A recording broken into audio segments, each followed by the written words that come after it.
সম্পাদক আমাদের সবার প্রিয় মাননীয় দীপাঞ্জন বহু মহাশয় উপস্থিত আছেন।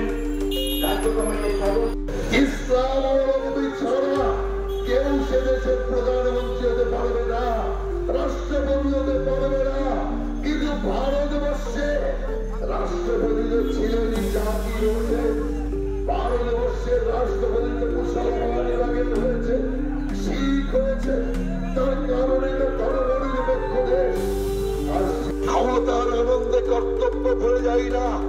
আমরা আমাদের কর্তব্য, আমরা আমাদের আদর্শ, আমরা আমাদের দেশ মাতার প্রতি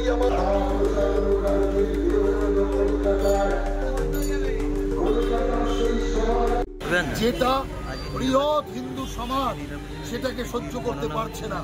যখন দেখছে তৃণমূল কংগ্রেস ধর্মীয় মেরুকরণের দ্বারা আবার হিন্দুদের উদ্বাস্তু বানানোর ষড়যন্ত্র করছে, তখন হিন্দুরা আর ঘরে বসে থাকতে পারে না। কারণ যদি বসে থাকে হিন্দুকে আবার শরণার্থী হতে হবে, আবার উদ্বাস্তু হয়ে অন্য কোনো দেশে যাত্রা করতে হবে। অতএব সবাই জানে আর যাবার কোনো জায়গা নেই। এই পশ্চিম বাংলায় শেষ গন্তব্য, আর শেষ গন্তব্যকে রক্ষা করার জন্য হিন্দু জনগোষ্ঠী এবার এই মুসলিম তোষামতকারী তৃণমূলের বিরুদ্ধে ঝাঁপিয়ে পড়বে। আর ভোটের দিন তারা এত ভোট দেবে যে তৃণমূল কংগ্রেসের অস্তিত্ব খুঁজে পাওয়া যাবে না।